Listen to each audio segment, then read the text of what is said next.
Bos días, son Sandra Alonso, a mestra composteira do Concello de Tomiño, e hoxe vamos a falar dos centros de compostaxe comunitaria que temos no Concello. Están instalados tanto no casco urbano de Goián como de Seixo. Son para uso da veciñanza que vive nos pisos. Ao carón destes centros de compostaxe temos este panel informativo onde nos comunica como facer ou como usar o centro de compostaxe comunitario, que se pode compostar, e temos unha ventana de avisos onde deixaremos información que precisemos comunicar aos veciños que usan este composteiro. Que é o que temos que facer antes de nada? Que se pode compostar e separar na casa. Entonces o Concello nos proporciona este caldeiro que se non o temos na casa, o podemos solicitar no Departamento de Medio Ambiente do Concello. Aquí podemos separar pois, todo o que generamos na cociña, tanto precociñado como poscociñado. Falamos das espiñas dos peixes, as mondas, as froitas e as verduras, as cascas de ovo, o pan, o café, as infusións, e despois tamén todo aquilo que nos sobra no plato. Todo o que xa estuvo cociñado podemos botar no composteiro e tamén o papel branco de cociña.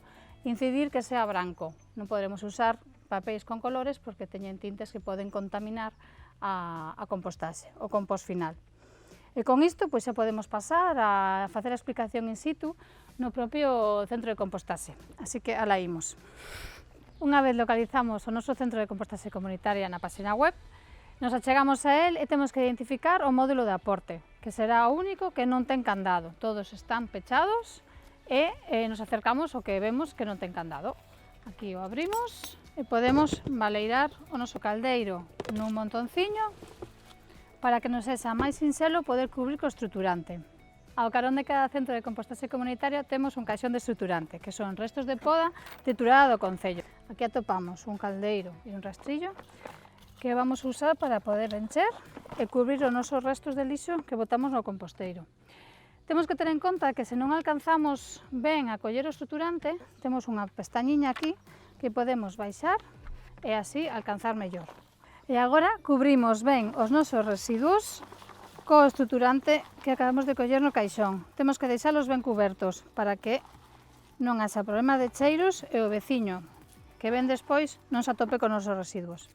Pechamos a tapa, podemos por isto e deixamos o caldeiro no seu sitio. Podemos enchelo para así deixarlo disponible para a segunda persoa que o use. Cerramos a tapa. Este sería o último paso que necesitamos para darlle unha nova vida ao teu lixo. Gracias a ti evitamos que todo o lixo orgánico acabe no contenedor verde. Que ocorre con ese contenedor que viaxa a máis de 150 km aquí do Concello? Evitamos esa contaminación e evitamos tamén ese coste económico. Gracias pola vosa colaboración.